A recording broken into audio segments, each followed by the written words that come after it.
Donc bonjour à toutes et à tous.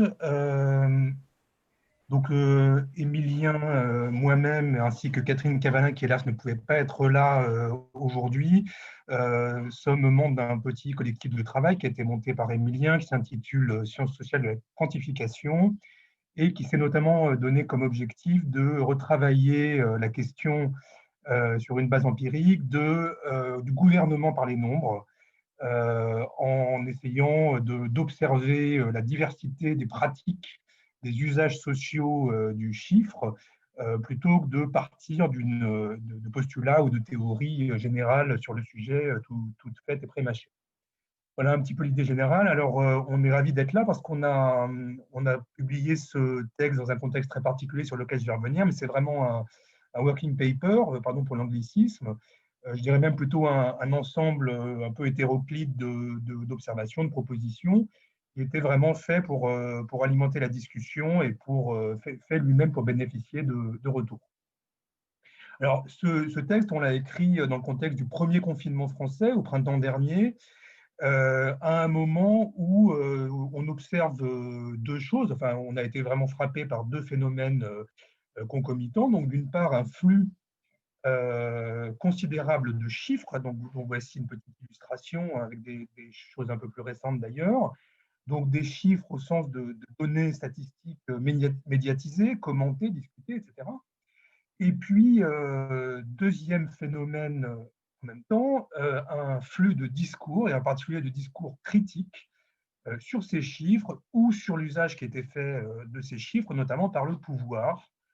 Et on a vu, en l'occurrence, un certain nombre de personnalités publiques, dont certains intellectuels, universitaires, prendre un peu le contre-pied de l'alarmisme ambiant, en avançant soit que la pandémie était plus ou moins une exagération, voire un leurre, soit qu'elle était totalement construite par des chiffres douteux qui n'avaient pour but que de créer de l'angoisse, soit encore que ces chiffres étaient ni plus ni moins que des stratagèmes pour permettre à l'État de supprimer les libertés publiques. Alors, face à ces différentes présuppositions, on en a mis ici quelques-unes, mais c'est vraiment tout à fait réducteur. On a, dans un premier temps, été tenté de réagir sous la forme du coup de gueule, et puis on s'est dit que ce n'était pas forcément le plus constructif. Et en fait, on a eu le sentiment qu'il y avait autour de ces questions des sujets qui nous intéressaient au premier plan, sur la place du quantitatif et peut-être plus généralement des savoirs rationnels en matière de prise de décision et d'action publique. Et puis, sous un entrant qui avait peut-être aussi matière à réfléchir un petit peu à la place des universitaires dans le débat public aujourd'hui, et peut-être à une certaine désinvolture dans les prises de parole que s'autorisent certains quand ils veulent exister un peu dans l'espace médiatique.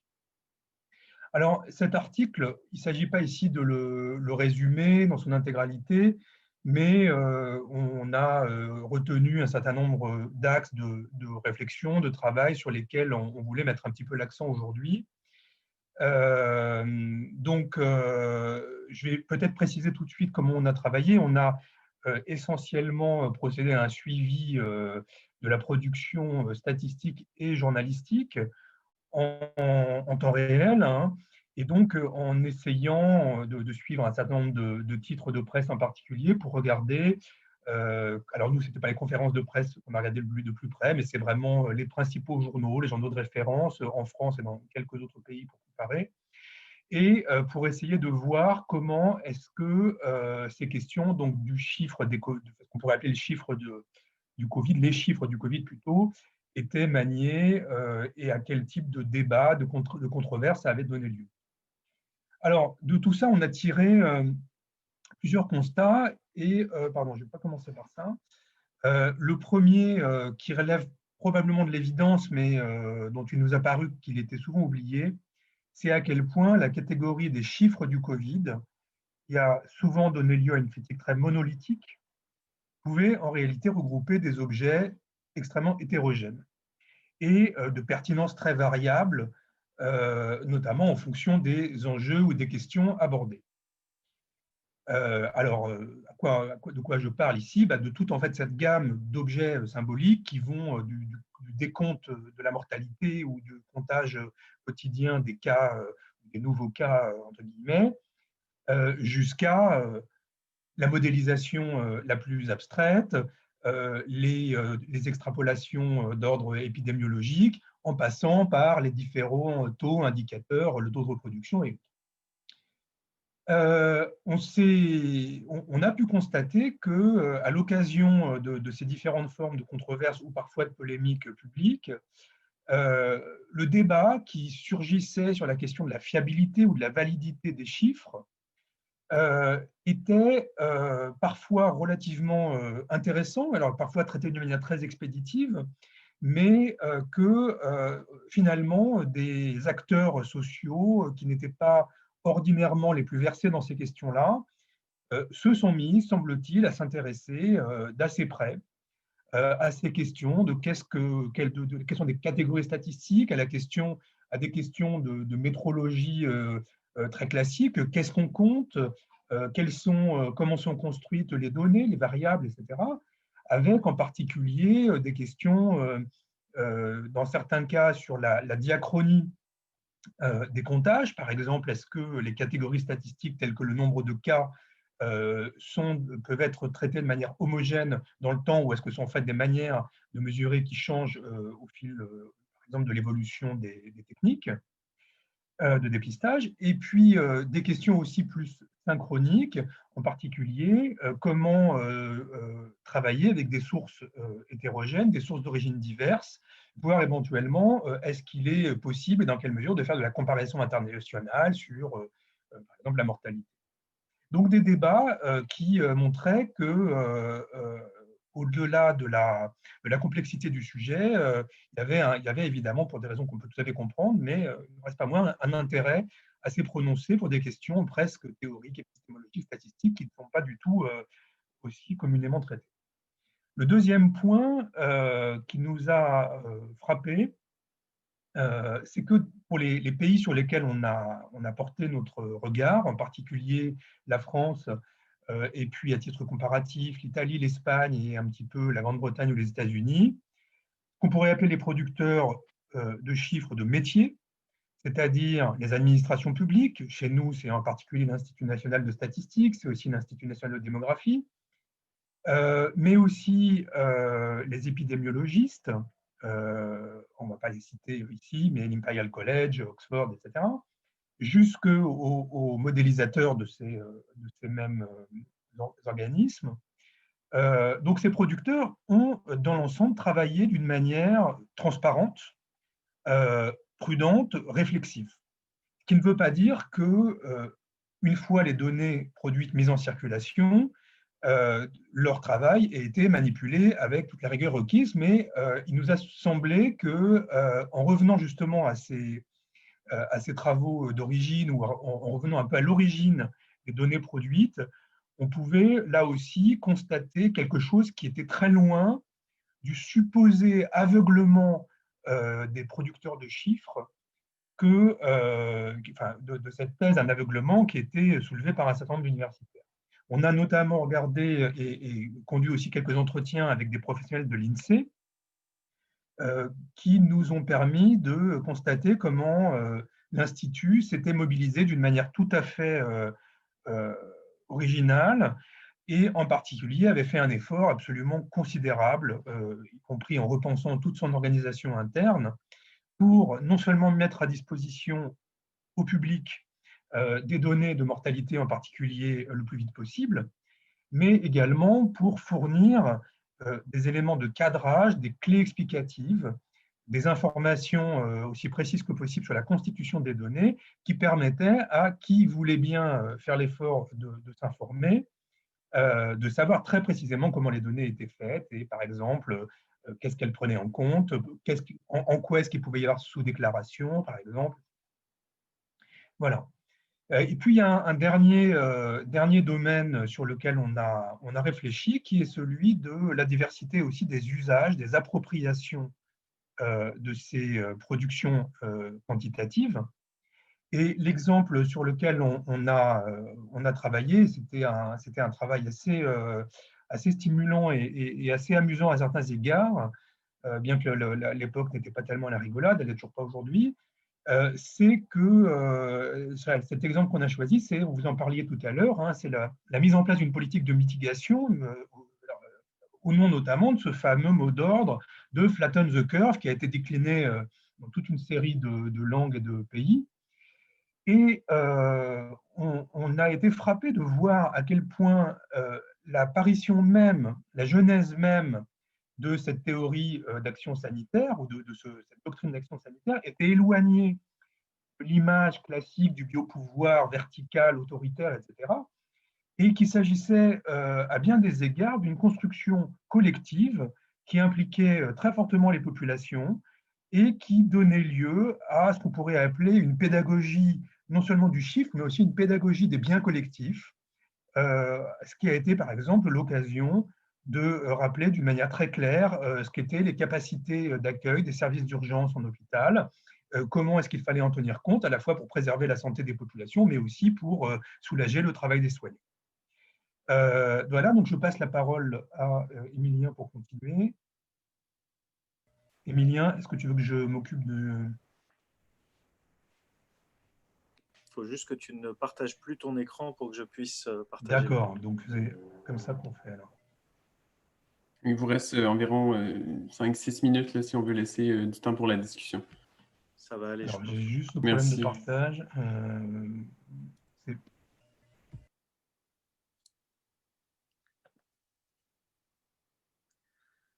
Alors, hop.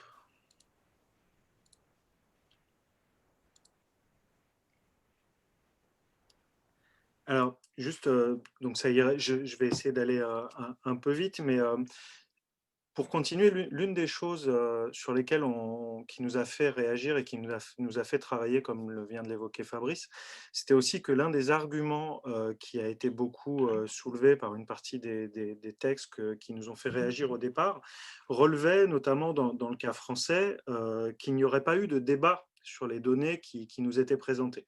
Et donc, c'était un des enjeux d'aller regarder un petit peu ce qu'avaient pu faire les organismes statistiques, les services de santé publique, pour voir s'il n'y avait vraiment pas eu de débat et s'il n'y avait pas eu de discussion de la qualité de ces chiffres. Et donc, l'une des choses qu'on essaye de montrer dans notre document de travail, c'est qu'il y a bien eu une discussion, aussi bien en interne aux organismes que dans des arènes plus spécialistes.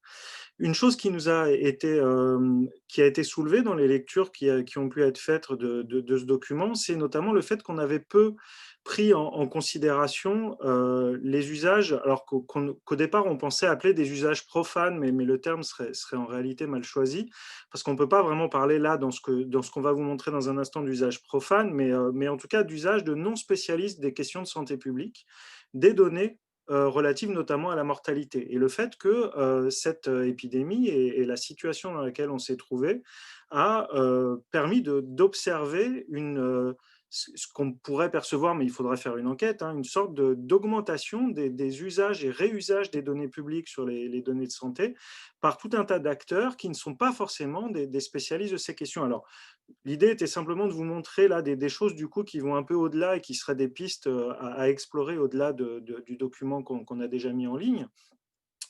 Alors, l'un des phénomènes, par exemple, en France, c'est ce site qui s'appelle Covid Tracker, qui a été créé par Guillaume Rosier, qui est un ingénieur spécialiste de statistiques. Alors, je crois qu'il se présente comme data scientist, donc ingénieur qui a en fait tout simplement créé un site qui récupère les données de mortalité diffusées par l'INSEE ou par Santé publique France, l'Agence nationale de santé publique, et qui tout simplement en fait des visualisations pour les rendre plus faciles à comprendre par un grand public. Et ce qui est très intéressant dans ce phénomène-là, c'est qu'il a eu une audience assez importante, mais qu'il n'a pas uniquement eu une audience et qu'il n'y a pas eu un effet uniquement pédagogique sur, disons, le grand public, avec beaucoup de guillemets, ou sur les personnes les plus intéressées par ces données, mais qu'il y a eu aussi un effet plus large sur la façon dont les données sont présentées, y compris par les autorités publiques. Parce que autour de mai-juin, plusieurs observateurs, donc ça a été le cas par exemple de Guillaume Rosier, mais on peut aussi citer un collègue sociologue, Philippe Cibois, qui est lui aussi spécialiste de quantification, de sociologie quantificative, mais pas spécialiste des questions de santé publique, et qui, par intérêt personnel, a sur son site personnel commencé à compiler des données. Et aussi bien Guillaume Rosier que Philippe Cibois, entre la mi-mai et la mi-juin, observent et font remarquer que tous les lundis ou mardis, les médias en France s'inquiètent à la sortie du premier confinement de la hausse des cas et du plus grand nombre et donc du retour de l'épidémie immédiatement en mai et juin. Or, ce qu'ils observent, non comme spécialistes d'épidémiologie, mais tout simplement comme spécialistes d'analyse quantitative, c'est qu'il y a une telle régularité de la hausse des cas tous les lundis que c'est qu'il doit y avoir quelque chose tout simplement dans la façon dont les données sont recueillies. Et en fait, ils émettent tous les deux l'hypothèse sans se concerter, qui sera ensuite très vite comprise, qui est tout simplement qu'il y a des retards de déclaration le dimanche ou les jours fériés, et que donc le lundi, il y a toujours plus de cas ce jour-là que les quelques jours d'avant, et que donc finalement, si on veut avoir une sorte de vision un peu plus rationnelle de l'évolution du nombre de cas, que ce soit des décès ou des hospitalisations, par exemple, il faut faire une moyenne glissante sur 7 jours pour vraiment avoir un regard un peu plus éclairé. Et là, on voit un effet direct de quelque chose qu'on essaie d'analyser dans le document de travail, c'est l'effet de la mise à disposition inédite de données de santé publique, des données de mortalité par les organismes statistiques à destination du public, permettant à tout un chacun éventuellement de les récupérer, moyennant un certain nombre de compétences en termes de traitement statistique ou de visualisation. Un autre exemple que nous voulions citer, c'est l'exemple d'un sociologue, Baptiste Coulmont, qu'on évoquait dans le document de travail pour montrer qu'en réalité, les données publiques, on pouvait les faire parler, les faire travailler et qu'on n'était pas sous le coup d'une sorte de chiffre officiel qui s'imposerait à nous. Il a commencé à faire des visualisations dès le premier confinement. Et là, ce qu'on voulait vous montrer, c'était ces derniers exemples en date, parce qu'ils nous ont semblé révéler aussi quelque chose qu'on peut observer sur d'autres phénomènes politiques et sociaux, mais qui, dans le cadre de la crise sanitaire, nous semble prendre une ampleur qu'on n'avait pas observée jusque-là. C'est la façon dont, notamment sur les réseaux sociaux, un débat très intense peut avoir lieu autour de ces données de mortalité. Alors, Baptiste Coulmont, en toute fin novembre, le 30 novembre, a publié le graphique que vous voyez à gauche, avec l'idée de simplement, alors il faisait des graphiques tout à fait classiques depuis le début de la pandémie, qui suscitaient régulièrement des discussions, et là, en fait, il décide de le présenter, vous le voyez ici, en version polaire, avec l'idée que on est bien parti pour que ça dure plus qu'une année, donc une représentation de ce type-là permettrait peut-être d'être plus pédagogique, de mieux voir les choses. Alors, ce qui est intéressant, c'est que 3 jours plus tard, le 2 décembre, il publie une version animée. Alors, si vous voyez sur votre écran les statistiques de diffusion et de consultation, là, on voit un effet qu'on pourrait appeler un effet waouh, qui est tout simplement que sur les réseaux sociaux, dès que c'est dynamique et animé, ça marche beaucoup plus. On a un premier tweet le 30 novembre qui est retweeté 187 fois, celui qui est animé, qui représente exactement les mêmes données, simplement c'est animé, a été retweeté plus de 6000 fois, a fait l'objet de plus de 437 000 vues, et surtout, ce qui là nous intéressait, a entraîné des récupérations par d'autres observateurs dans d'autres pays. Donc là, vous avez le cas d'un exemple belge ou d'un exemple slovène où dans la journée qui suit, dans les 2 jours qui suivent la proposition de Baptiste Coulmont, tentent la même chose sur leur pays pour essayer d'évaluer les surmortalités. Ce qui est intéressant ici, ce n'est pas uniquement le côté un peu ludique de ces vidéos, c'est aussi les discussions qui ont pu y avoir lieu, et notamment le fait que très rapidement, un certain nombre d'observateurs alors une des choses qui a le plus été remarquée dans la vidéo de Baptiste Coulmont, c'est le fait que si vous allez la regarder, vous verrez que le tracé de 2019 dans la vidéo sert en même temps à représenter le minimum maximum qui correspond à la zone grisée. Et ça, énormément de personnes lui disent c'est pas très clair, on n'arrive pas à le voir, etc. Et une autre chose qui lui est posée comme question, c'est tout ça c'est bien, mais ça c'est des données non corrigées, entre guillemets, c'est-à-dire c'est des données brutes de mortalité. Et il serait intéressant, si on voulait vraiment prendre la mesure des effets de la pandémie, de traiter ces données pour, en gros, tenir compte de la structure de la population, que ce soit le nombre de la population ou la structure par âge, de façon à vraiment voir des comparaisons d'effets.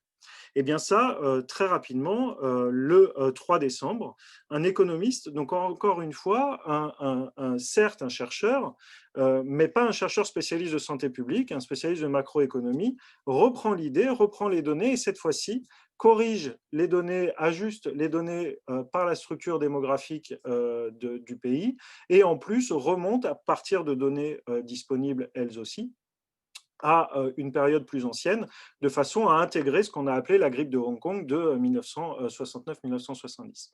En gros, ce qu'on observe ici, alors bien entendu, là, c'est quelques observations un peu rapides, c'est quand même un phénomène qui consiste à dire que depuis le début de la pandémie en France, mais c'est applicable à plusieurs pays qu'on a pu observer, qu'on l'a fait un petit peu pour l'Italie, qui pose plein de questions différentes du cas français, mais on l'avait vu aussi un peu aux États-Unis, on a des organismes statistiques, alors pas uniquement de santé publique, mais c'est aussi des organismes de santé publique, qui ont fait un effort de mise à disposition des données, d'ouverture des données qui étaient qui d'habitude en fait sont mises en ligne, ce que nous expliquaient les spécialistes de l'INSEE, 2 ans après qu'elles aient été recueillies, travaillées, vérifiées, etc. Là, on a quasiment de la mise en ligne en temps réel, ce qui, bien entendu, suppose de les utiliser avec précaution, ce que les organismes essayent d'encourager en accompagnant, comme le disait Fabrice, d'énormément de notices, etc. Mais il n'empêche qu'on observe, du coup, un vrai débat, en tout cas.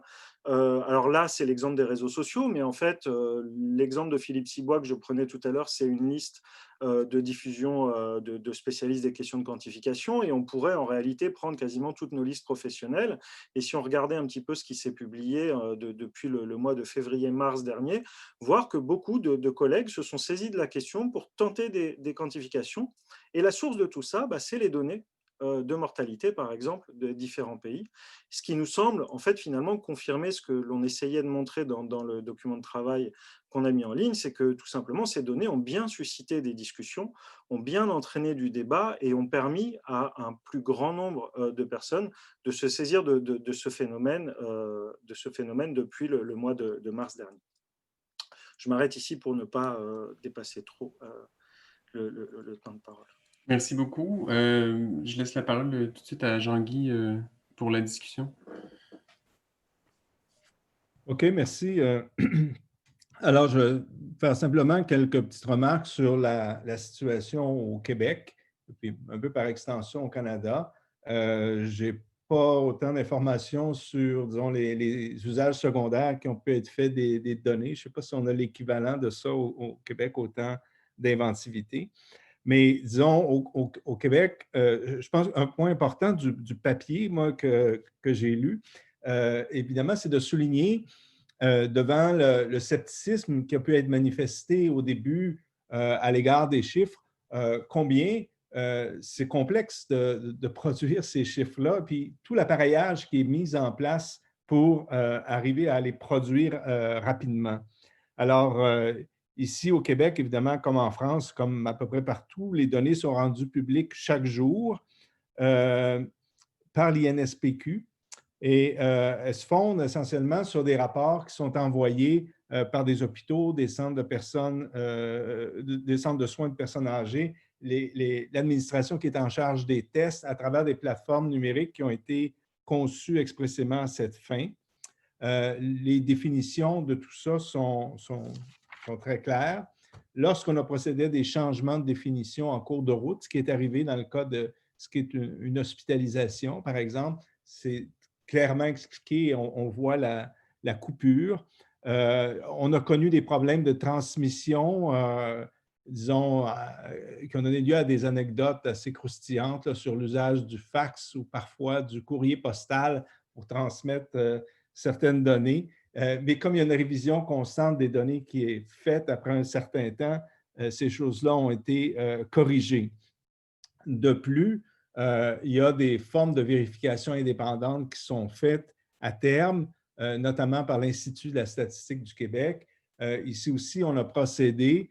Évidemment, ça prend. L'Institut de la statistique du Québec n'a pas du tout les moyens de l'INSEE, mais a pu quand même procéder jusqu'ici à 2 études de surmortalité qui sont assez intéressantes, je pense, parce que la première montre que la surmortalité correspond très bien aux chiffres de la COVID.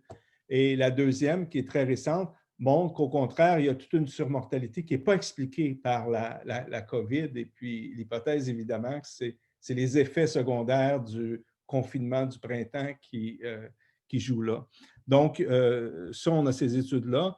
Contrairement à ce qu'il y a en France, Statistique Canada, par exemple, est dans une position beaucoup plus éloignée que l'INSEE l'est en France à cause de la structure fédérale du pays et à cause du fait que la santé étant un champ de juridiction provinciale, Statistique Canada est moins proactif dans ce domaine-là. En fait, éventuellement, on va avoir des choses, mais les protocoles qui étaient en place font que ça prend pas mal de temps. En revanche, Statistique Canada était très actif sur l'aspect plutôt économique, les effets économiques de la pandémie, parce que ça tombe vraiment dans leur domaine. Et peut-être un autre point qu'il faut mentionner au Canada, c'est que comme c'est un pays fédéral avec la santé comme juridiction provinciale, il y a quand même une certaine variation des pratiques statistiques à cet égard-là. On n'est pas arrivé tout à fait encore à une standardisation qui permet de comparer la situation des provinces sans précaution, ne serait-ce que parce qu'on est sur plusieurs créneaux horaires et quand on amalgame les données, on n'a pas nécessairement les données du même jour selon les provinces. Ceci dit, comme il y a des écarts assez significatifs entre les provinces, c'est clair que ce sont des écarts qu'on ne peut pas mettre en doute.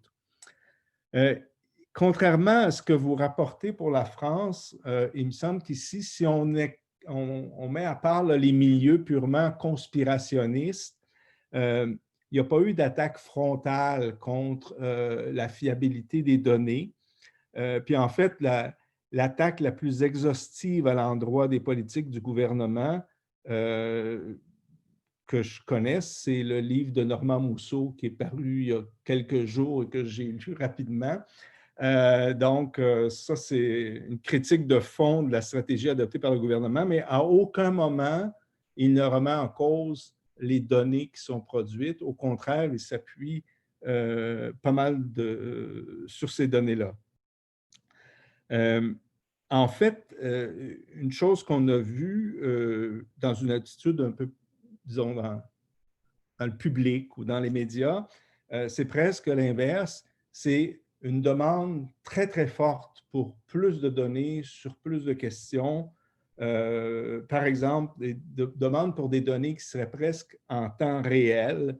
On a eu tout un épisode sur la publication des statistiques sur les contaminations dans les écoles où la mise en place du système a été passablement difficile pour le gouvernement, où effectivement des citoyens ont essayé de rivaliser par du crowdsourcing. Et puis, on visait donc à arriver à des résultats beaucoup plus rapides de cette manière-là. Souvent, j'ai noté aussi une demande pour des données sur des questions qui étaient très difficiles, pour lesquelles il est très difficile d'amasser des données, par exemple, sur la chaîne des contaminations. Il semble qu'il y a un moment où les informations n'entrent plus, on n'arrive plus à rejoindre les gens. On voudrait plus de données là-dessus.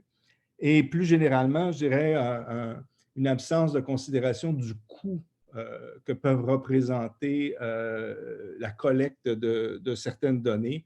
Bon, on a parlé des masques tout à l'heure, des protections faciales. Par exemple, la revendication de certains d'avoir des études randomisées à grande échelle pour faire une démonstration, c'est quand même un peu une demande assez forte qui ne tient pas compte véritablement des coûts. Donc, on a plutôt eu cette attitude inverse de très grande demande pour les données que de refus ou de dénonciation de disons, de la fiabilité des données qui étaient déjà disponibles. On va prendre un peu de temps là, pour discuter. Je vois Jean-Hugues qui a levé la main. On va repousser la pause là, de quelques minutes pour que les gens puissent intervenir. Jean-Hugues, tu peux ouvrir ton micro. Oui, merci infiniment à vous trois pour cette présentation super intéressante et qui, pour moi, révèle, enfin, c'est une des révélations donc, de la pandémie, c'est cet appétit pour les données dont vous avez parlé, M. Prévost. Les données publiques font maintenant partie du débat, partie intégrante du débat public. Moi, je m'intéresse depuis très longtemps là, aux données ouvertes des gouvernements, le open data. Ma question, ce serait la suivante. Pensez-vous que les gouvernements, autant au Québec, au Canada qu'en France, en font suffisamment, sont suffisamment transparents? Si oui ou non, qu'est-ce qu'ils devraient faire là, sur ce plan-là? Ben, je peux essayer de répondre pour le Québec et surtout pour le Québec.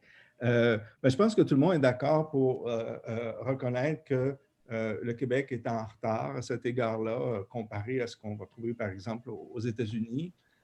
Et il y a des questions pour lesquelles on n'a pas tout à fait de réponse. Par exemple, pourquoi est-ce que le Québec ne participe pas aux efforts de mise en commun des données de la santé avec le gouvernement fédéral et Statistique Canada?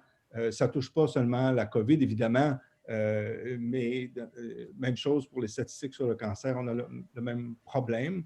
Ça, je pense qu'il est assez reconnu que pour les chercheurs, même les chercheurs en santé publique qui ne sont pas à l'intérieur de l'appareil, il est difficile d'avoir accès aux données de la même façon que leurs équivalents peuvent l'avoir dans d'autres provinces ou dans d'autres juridictions. Donc, c'est clair qu'il y a un appétit, mais en même temps, il y a des structures qui font que ça bloque jusqu'à un certain point. Là, il y a des données qui sont publiques. On voit sur le site de l'INSPQ pas mal de choses. C'est utile pour nourrir pas mal la réflexion, mais pour les chercheurs, évidemment, il y a des données beaucoup plus précises dont ils auraient besoin et qui sont considérées comme confidentielles pour le moment. Messieurs, en France, voulez-vous réagir? Alors, sur la France, alors moi je ne suis pas vraiment spécialiste de l'ouverture des données publiques. Alors, pour le coup, je saisis l'occasion pour vous recommander de lire quelqu'un qui s'appelle Samuel Goeta, qui en France a consacré sa thèse à la mise en place de l'ouverture des données publiques en France et qui travaille sur ces questions. Et moi, alors j'aurais deux choses par rapport à votre question. La première, c'est sur le fait que dans ce que nous on a étudié, il aurait été certainement difficile à l'INSEE de faire plus parce que ce qu'on a pu observer, notamment en échangeant avec les personnes qui ont été en charge de cette mise en ligne des données en partie et de ce qu'on a pu lire aussi de la production de l'INSEE, c'est que ça a complètement réorganisé leurs activités et que s'il a été possible de mettre en ligne à ce point très vite des données, c'était parce que c'était aussi une façon de faciliter la circulation de l'information à l'intérieur de l'État. Puisque l'idée, c'est que l'INSEE étant assailli de demandes de données de différentes autorités, les agences régionales de santé, le ministère de l'Intérieur, le Premier ministre, etc., il y avait aussi l'idée de faire en sorte de mettre à disposition les données, les mêmes données à tout le monde. Et une fois qu'on les a mises à disposition de toutes les autorités, autant les ouvrir au public. Je caricature un petit peu, mais sauf que ça a entraîné aussi la désorganisation de leurs autres activités. Et que ça, c'est possible en temps de pandémie parce qu'on est confiné et que c'est une crise sanitaire, mais ensuite, il faut reprendre leurs autres activités. Sur la question plus générale de l'ouverture des données publiques, alors pour le coup, pour en être un petit utilisateur dans le cadre de mes autres travaux, je pense qu'en France, on n'est pas en avance, c'est sûr, sur la mise à disposition des données publiques. Non qu'il n'y aurait pas de volonté du tout, mais ce qu'on observe quand même, c'est que quand les données sont mises à disposition, elles ne sont pas toujours utilisables. C'est surtout aussi ça le problème, c'est qu'il y a des administrations qui mettent les données en ligne, mais ensuite, pour les utiliser, ça peut devenir très compliqué. Et donc là, l'enjeu, c'est en fonction des administrations, c'est de savoir si c'est volontaire ou pas. C'est-à-dire qu'il y a aussi une façon de dire on participe de l'ouverture des données publiques, mais on fait en sorte qu'elles ne soient pas toujours facilement accessibles. Sachant que ceux qui travaillent sur ces questions-là, donc je pense à des gens comme Samuel Goeta et d'autres, évoquent souvent la question en France de la CADA, de la Commission d'accès aux documents administratifs, qui est souvent sollicité, mais qui ne permet pas toujours en réalité d'arriver à faire ouvrir les données, car quand une administration s'y refuse, elle arrive en général assez bien à tenir ce refus. Éric, dernière intervention avant la pause. Oui, merci. C'était très, très intéressant. C'est vrai je pense, c'est indéniable qu'il y a eu une grosse amélioration des données, tout un travail qui a été fait. Ce que je vois moins souvent, du moins au Québec, c'est, disons, des avertissements ou un discours sur les limites des données actuelles, puis des limites qui seront, même si on travaille fort pour améliorer les données, qui seront probablement jamais surmontables. Je pense entre autres à l'attribution d'une mortalité à la COVID. Semble-t-il, je ne suis pas un spécialiste de ça, mais semble-t-il que ce ne soit pas simple. Et donc, il y a quand même une possibilité qu'il y ait une surestimation du nombre de décès. Puis là, ça, c'est juste un exemple, bien évidemment. Et là-dessus, ça, on en parle très peu. On parle très peu de ça sur les sites des autorités publiques, par exemple, des espèces d'avertissements sur les limites des données, ou encore même dans le débat public, dans le discours public, ça, on parle très, très peu de ça, il me semble. En tout cas, du moins ici au Québec, je ne sais pas ce qu'il y en a en France. Alors, je vais répondre là-dessus. Il me semble, alors je ne dirais pas mais je suis incapable de dire dans quelle proportion l'INSEE, par exemple, a émis ces réserves-là et à quel moment, etc. Mais ce qui est certain, c'est que le débat, par exemple, sur la surmortalité relative, il est apparu assez vite, et il y a eu assez vite des explications là-dessus, indiquant par exemple que si on voulait connaître ce qui était la mortalité spécifiquement induite par le Covid, et non pas par les effets collatéraux, il allait falloir être patient. Et l'INED dans lequel j'exerce moi, par exemple, a des équipes mobilisées là-dessus, dont on sait qu'elles ne pourront pas produire avant un certain temps les résultats pour avoir le recul, pour avoir retraité les données, réanalysé les données de base, les relever, etc. etc. Donc, c'est une question qui est posée, mais je ne sais pas si de toute façon elle pouvait être traitée dans le délai court du déclenchement de l'épidémie et de la mise en place de la politique sanitaire. Jean-Guy, tu voulais réagir? Un petit point là-dessus, au moins au Québec et plusieurs pays suivent les recommandations de l'OMS, c'est-à-dire que le COVID peut être une cause secondaire de décès et on va le compter comme des morts COVID. Donc, on peut utiliser la notion de lien épidémiologique aussi. Plusieurs pays le font, plusieurs ne le font pas. C'est assez diversifié là-dessus. Mais je pense qu'on peut trouver ces réponses-là assez facilement. En tout cas, moi, je l'ai trouvé sur le site de l'INSPQ. C'est plus difficile pour d'autres pays, mais en Grande-Bretagne, par exemple, la santé publique utilise une définition étroite du décès par COVID, mais après ça, l'ONS utilise une définition large parce que comme ils ont accès au constat de décès, ils peuvent faire ce travail-là. Ce qu'on a vu, c'est qu'il y a un bond qui se produit à ce moment-là. Donc, on peut sous-estimer, surestimer.